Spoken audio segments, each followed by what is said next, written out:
저는 오늘 본문 말씀을 통해서 여러분과 함께 인생에 찾아온 어두움을 이겨내는 법이라는 제목으로 귀한 은혜의 말씀을 나누기를 소망합니다. 여러분, 사실은 사사기의 말씀을 보게 되어지면 사사기는 이스라엘이 영적으로 매우 어두운 시대를 살았던 그런 시대를 우리에게 이야기하고 있습니다. 하나님의 말씀이 역할을 하지 못한 것이죠. 이스라엘 사람들이 불순종함으로 인하여서 이 백성들은 더 이상 하나님의 택한 백성으로서 세상 가운데 하나님을 드러내지 못한 그런 인생을 살았던 시대가 사사 시대였던 것입니다. 그렇다고 한다면 오늘 본문 말씀은 사실은 이 영적으로 어두웠던 이스라엘을 회복시키는 하나님의 첫 발자국을 우리에게 보여주는 말씀으로 기록이 되어져 있는 것입니다. 하나님은 어떻게 해서 이스라엘 백성들에게 닥친 영적 어두움을 회복시키셨을까요? 오늘 본문 말씀을 읽으시면서 이미 보셨던 것처럼 한 사람에게 하나님의 음성을 들려줌을 통하여서 이스라엘을 영적으로 회복시키는 첫 발걸음을 내어딛기 시작했다라고 하는 것입니다. 이 말씀을 우리가 쭉 보기 전에 이스라엘의 영적 어두움이 찾아왔을 때에 도대체 이스라엘에는 어떤 영적으로 어두운 모습이 있었기 때문에 이 성경은 이스라엘이 영적으로 어두웠다라고 이야기하고 있는 걸까요? 오늘 1절의 말씀을 보게 되어지면 그 힌트를 우리에게 이렇게 주고 있습니다. 1절의 말씀을 우리가 함께 읽어볼까요? 아이 사무엘이 엘리 앞에서 여호와를 섬길 때에는 여호와의 말씀이 희귀하여 이상이 흔히 보이지 않았더라. 이 말씀을 통해서 우리가 볼 수 있는 것은 여호와의 말씀이 희귀하여 이상이 흔히 보이지 않았더라고 하는 말씀에 우리가 주목해 보아야 됩니다. 여러분, 여호와의 말씀이 희귀하였다라고 하는 것은 하나님의 말씀이 없었다는 얘기가 아니에요. 하나님은 계속해서 이스라엘 백성들에게 하나님의 말씀을 들려주셨지만 이스라엘 백성들은 들려주시는 하나님의 말씀에 순종하지 않았다는 이야기를 지금 하고 있는 거예요.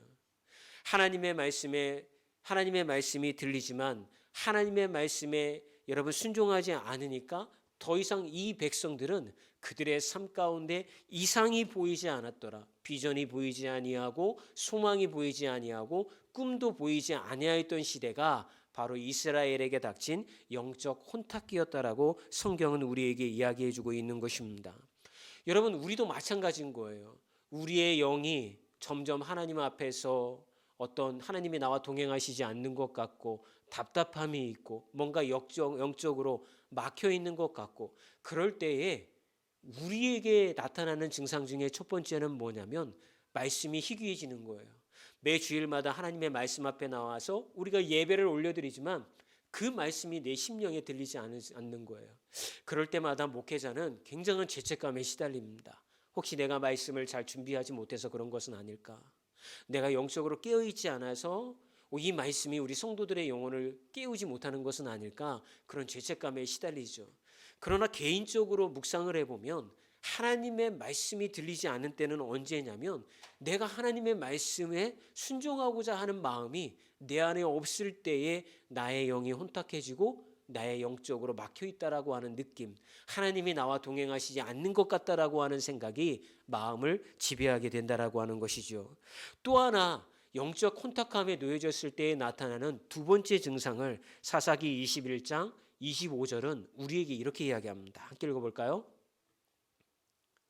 그때에 이스라엘의 왕이 없으므로 사람이 각기 자기의 소견에 옳은 대로 행하였더라.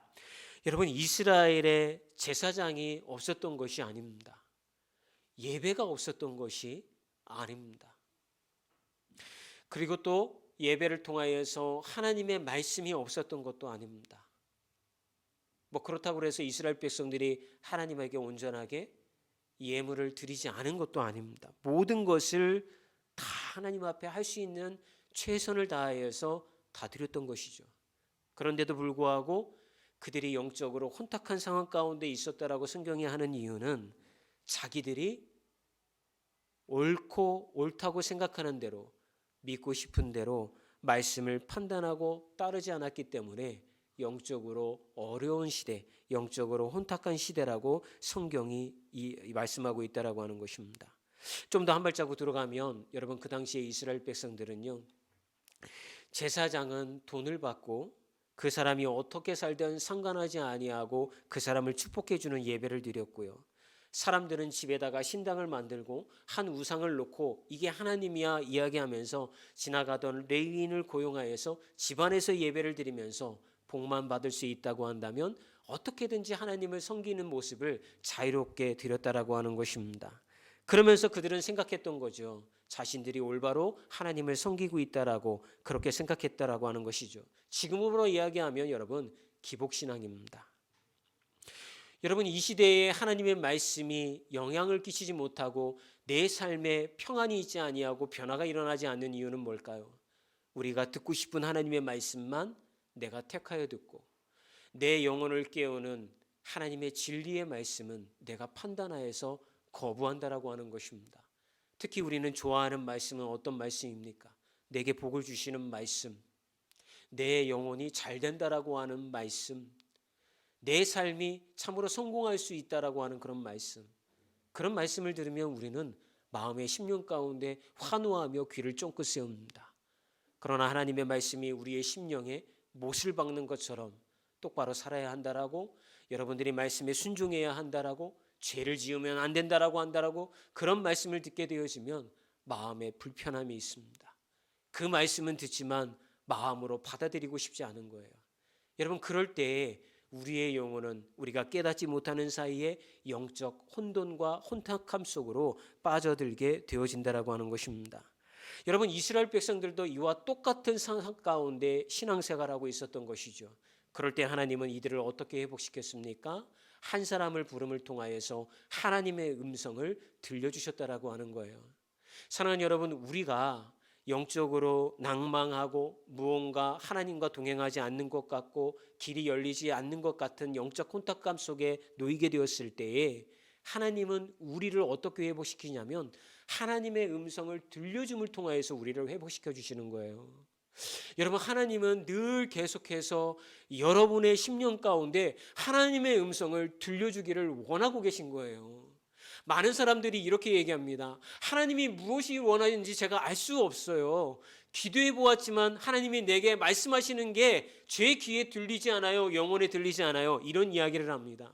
그런데 가만히 뒤돌아보면 여러분 우리의 죄된 자아가 하나님의 말씀을 이미 재단하고 판단하고 거부하고 있는 거예요. 내가 듣고 싶은 말씀을 듣고 싶은 거예요. 내 안에 있는 죄된 자아가 원하는 욕망대로 내게 말씀해 주기를 원하시기 때문에 우리는 하나님의 말씀 음성이 내 귀에 들리지 않는다라고 이야기하고 있다라고 하는 것입니다. 오늘 본문 말씀을 보게 되어지면 하나님께서 사무엘을 부르십니다. 그런데 사무엘아 사무엘아 부르니까 이 사무엘은 처음에는 하나님이 부르시는지를 몰랐던 것이죠. 자기의 스승이었던 엘리 대제사장이 옆방에 있었으니까 자기를 부르는 줄 알고 급하게 뛰어가지만 거듭거듭 3번에 걸쳐서 엘리 제사장에게 갔지만 엘리 제사장은 자기를 부르지 않았다는 그런 이야기를 듣게 되죠. 그리고 마침내 마지막에는 엘리 제사장이 하나님이 사무엘을 부르는 줄 알고 혹시 또다시 그런 이야기가 내 귀에 들리거든 그 말씀이 들리거든 너는 잠잠히 그 자리여서 주의 종이 듣겠나이다. 주님 말씀하옵소서 이렇게 응답하라고 가르치게 되었던 것이죠. 사랑하는 여러분 우리가 하나님의 음성을 듣기 위해서는 하나님 앞에서 내 스스로를 내려놓고 하나님의 음성을 듣겠다라고 하는 그 자리에 서 있어야 되는 줄 믿습니다. 특별히 여러분 저는 여러분들이 하나님 안에서 하나님의 음성을 듣기를 원한다고 한다면 여러분의 삶 가운데 영적으로 집중하는 시간이 있기를 주의 이름으로 부탁드립니다. 좀 전에 말씀드렸던 것처럼 여러분 사무엘은 알지 못했어요. 하지만 마지막에 그가 잠잠히 하나님 앞에 집중하고 주의 음성이 들렸을 때 주의 종이 여기 있사오니 주님 말씀하옵소서라고 영적으로 집중하는 그 순간에 주님께서는 사무엘을 불러 그에게 하나님의 음성을 들려주시기 시작했다라고 하는 것이죠. 싱가포르에서 믿음 침례교회를 담임하고 계시는 로렌스 콩 목사가 이런 간증을 합니다. 그분이 목회 초기에 처음 교회를 개척했는데 300명 정도 성도가 모여서 교회 개척을 시작을 했다고 합니다. 근데 언젠가부터 자꾸 성도 수가 줄어들기 시작했다라고 하는 거예요. 무슨 이유에서인지 한 주 한 주 지나갈수록 교회를 출석하지 않고 빠져나가는 성도들이 늘어나기 시작했습니다. 이 로렌즈 콩 목사님의 마음은 정말 피를 말리는 그런 시간을 지나가게 됩니다. 이런 일이 일어나면요, 대개 목사 스스로도 그렇지만 성도님들도 생각할 때에 목사님이 뭔가 하나님 앞에 온전하게 서 있지 않고 그가 책임이 있기 때문에 교회가 성장하지 않고 성도들이 빠져나가는 거야. 이런 질책을 쉽게 하기 마련이죠. 그런 비판을 쉽게 하기 마련이죠. 교인들이 떠나가는 것도 목사에게 너무나도 큰 짐이고 아픔인데 다른 성도들이 비난하고 힐난하는 것도 낙심되고 힘겨운 시간이었다라고 이 목사님은 이야기를 합니다. 그래서 너무나도 낙담이 되어서 이 목사님이 어느 날 혼자 성경의 말씀을 읽고 있었대요. 그 본문이 어떤 말씀이었냐면 마태복음 3장 13절에서 17절에 나오는 말씀이었다고 합니다. 그 말씀은 다른 게 아니라 예수님이 침례 요한에게 침례를 받기 위하여서 요단강에 가시고 침례 받은 후에 하늘문이 말리고 성령이 비둘기같이 임하는 사건이 기록이 되어져 있습니다. 그런데 그 순간에 그 말씀이 뭐라고 이야기하는 곳에 이 목사님이 눈이 갔냐면 너는 내 사랑하는 아들이라 내가 너를 기뻐하노라. 이 말씀에 눈이 가기 시작했다라는 거예요. 그 말씀을 읽는 순간에 실제로 하나님이 자기 앞에서 나타나셔서 꼭 그에게 이렇게 말씀하시는 것 같대요. 교인들을 너를 떠나가느냐? 괜찮다 내 아들아. 내가 너를 사랑한다. 사람들이 너를 비난하고 책망하느냐? 걱정하지 말아라 내 아들아. 내가 너를 사랑한다. 너를 기뻐한다. 말씀을 묵상하는 것 가운데 로렌즈 목사님의 내면으로부터 깨달아지면서 들려오는 하나님의 음성이었다라고 하는 거죠. 너의 성과와 너의 능력으로 내가 너를 기뻐하는 것이 아니라 너는 내 자녀이고 내 택함을 받은 존재이기 때문에 나는 너로 인하여서 기뻐한다라고 하는 그 하나님의 음성이 그분의 영적 탈진을 일으켜 세우는 계기가 되었다라고 합니다. 하나님의 음성을 우리는 어떻게 들을까요? 하나님의 말씀에 집중하는 시간을 통하여서 주님께서 우리에게 이야기하시는 우리의 심령에 말씀하시는 그 말씀에 귀를 기울여야 되는 줄 믿습니다. 여러분 우리에게는 이 음성이 필요합니다. 세상살이에 너무나도 지치고 험난한 산 가운데 마음 둘 곳이 없어서 이리저리 풍랑에 밀려가는 그 배처럼 우리의 영혼이 그렇게 밀려다니지 않습니까? 어느 곳에서 우리가 안식을 얻을 수가 있겠습니까? 결국은 하나님이 우리에게 주시는 말씀을 통하여서 들려주시는 하나님의 음성을 들을 때에 우리는 닻을 내린 배처럼 항구의 배를 정박한 그런 배처럼 영혼의 안식을 얻을 줄 믿습니다. 다음 주 수요일부터 좀 전에 광고 말씀드렸던 것처럼 다니엘 기도회가 시작이 되어져요. 여러분 참 힘든 시간이에요. 매일 저녁마다 직장에서 일을 끝마치고 쉼을 얻고 안식을 얻어야 할 시간에 또 기도하는 자리로 나아가는 게 사실은 굉장히 부담스러울 수 있습니다. 그런데 또는 여러분의 바쁜 일상으로 인하여서 그 시간을 딱 떼어놓고 맞추어서 하나님을 예배하는 시간을 가질 수 없을 수도 있어요. 근데 우리가 여러분 영혼에 집중하는 시간을 가져야 되는 줄 믿습니다. 저는 개인적으로 이 다니엘 기도회를 통하여서 매년마다 하나님이 우리에게 또 개인적인 저에게 주시는 은혜가 있더라고요. 매일같이 나오고 그 시간에 맞춰서 스케줄을 조절하고 주일날 사역을 다 마친 후에도 주일 밤에 나와서 다시 말씀 앞에 서고 그런 시간들을 통하여서 하나님이 저의 심령을 만져주시고 제 영혼 가운데 해주시는 하나님의 음성을 듣게 되는 경우가 허다하더라고요. 또 하나 귀한 시간은 어떤 거였냐면 나와는 다른 지체들 그 시간에 간증과 말씀을 전하기 위하여서 나오신 분들이 하나님은 이런 분이요 라고 이야기를 해주는 순간 그렇지 하나님은 살아계시는 하나님이고 내가 아닌 다른 사람의 삶 가운데서도 저렇게 역사하시며 저 사람이 경험하였던 하나님의 역사가 내 삶에도 여전히 역사하고 계시지라고 하는 동질의 은혜를 제가 그 시간을 통하여서 받게 되어지더라고요. 저는 바라기는 여러분들이 그 다니엘 기도의 시간들을 통하여서 영혼이 소생케 되어지고 그들의 간증과 말씀을 통하여서 여러분 개인의 영혼에게 말씀해 주시는 하나님의 음성을 듣는 복된 시간이 되어졌으면 좋겠습니다. 그렇다고 한다면 여러분 우리가 지금부터 기도로 준비를 해야 되는 거예요.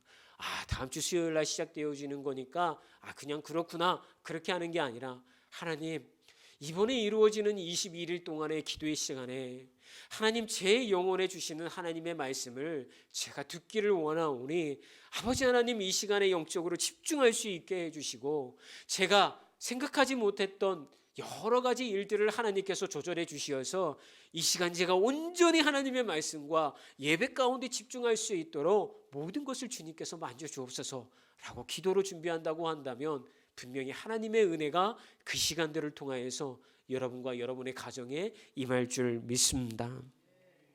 또 하나 하나님이 오늘 말씀을 통하여서 우리가 하나님의 음성을 듣기 위해서는 어떻게 해야 되냐고 하냐면 순종해야 된다라고 이야기합니다.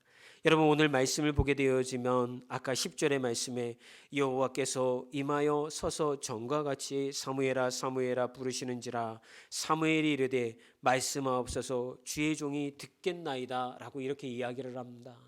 여러분 순종은요 우리가 하나님이 무엇이든 말씀하던 것 가운데 내 삶을 통하여서 그 말씀대로 살아야지 라고 하는 것도 순종이겠지만 여러분 가장 중요한 순종은 무엇이냐면 하나님 내게 말씀하시면요 제가 그 말씀을 판단하고 비판하고 재단하는 것이 아니라 어떤 말씀을 저에게 주시든지 제가 아멘으로 반응하겠습니다. 하나님 저에게 어떤 말씀을 저에게 주시어도 제가 그에게 주시는 말씀이라고 믿고 제가 아멘으로 응답하겠습니다. 이러한 그 순종의 반응이 여러분의 있기를 주의 이름으로 축원합니다. 여러분 하나님이 주시는 말씀을 통해서 들려주시는 하나님의 음성을 우리가 듣지 못하는 이유는 듣고자 하는 순종이 우리에게 없기 때문인 것입니다. 아까도 말씀드렸던 것처럼 이스라엘 백성들이 제사도 다 드리고 제물도 드리고 기도도 했지만 그들이 왜 영적 혼탁함에 빠져서 살았을까요? 그들은 하나님의 말씀을 순종하고자 하는 마음이 없었기 때문이었던 것이죠. 여러분 우리 스스로를 돌아보면서 나는 어떤가 스스로 물어보아야 합니다. 나는 정말 하나님의 말씀이 거기에 순종하고자 하는 마음이 있는가? 만약 있다면 하나님은 반드시 여러분들에게 하나님의 음성을 하나님이 주신 성경의 말씀을 통하여서 들려주실 줄 믿습니다. 이스라엘의 제사장이었던 엘리 제사장은요 하나님이 주신 말씀에 순종하지 못했던 것 같아요. 자신의 두 아들들이요 그 사람들도 제사장들이었어요. 그런데 그 두 아들들이 백성들이 하나님 앞에 올려드린 제물을 빼돌렸고요. 또한 그들이 음란함으로 인하여서 제사 드리러 왔던 사람들과 음란함을 즐겼고요. 그런데도 이 엘리 대제사장은 두 아들의 행동에 침묵하고 방관했습니다. 그런 불순종의 길을 걸어가는데 당연히 하나님이 엘리 제사장에게 하나님의 음성을 들려주지 않겠죠. 이 말씀은 결국 우리에게 무엇을 말씀합니까? 여러분 하나님 안에 머물러야 된다라고 하는 거예요. 여러분 어떻게 우리가 세상 가운데 쾌락과 즐거운 가운데 빠져 살아가면서 하나님 제가 이렇게 그냥 살아가지만 하나님 내게 말씀해 주시면 제가 그렇게 순종하게 가겠습니다 라고 이야기할 때 하나님이 들려주시겠어요? 안 들리죠. 여러분의 삶을 절제하고 하나님 앞에 여러분 집중하기 위해서 주님을 위하여서 시간을 떼어놓고 말씀을 묵상하는 시간으로 여러분들이 들어오고 예수님 안에 머물게 되어지면 하나님은 그런 순종함을 통하여서 여러분들에게 귀한 말씀을 주실 줄 믿습니다. 요즘 시대의 교회는요 옛날 교회와는 이미지가 많이 달라졌습니다. 전도하러 나가보면 사람들의 반응이 벌써 다르다라는 것을 이미 여러분들이 아실 겁니다. 개인적으로 여러분들이 아는 지인들을 전도하려고 하면 그분들의 반응은 사실은 별로 그냥 뜨뜻미지근합니다.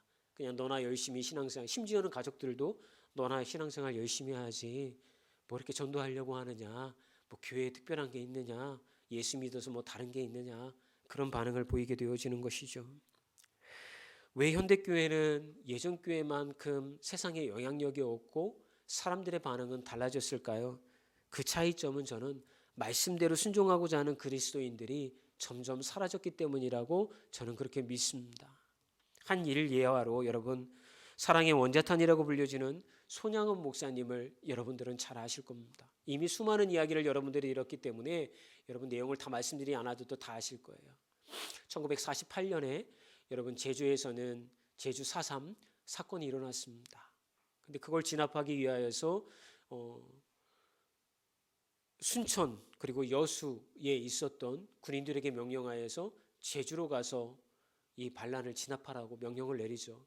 그런데 이 부대가 오히려 그 명령에 불복종하고 반란을 일으킵니다. 그래서 여수와 순천 시내가 그 당시에 이 공산 그 좌익 활동을 하던 사람들에 의하여서 굉장히 혼란 가운데 빠져들게 됩니다. 근데 그때의 손양원 목사님의 두 아들이 이 청년 동맹이라고 해서 우익 쪽 청년 활동에 가담을 했던 거예요.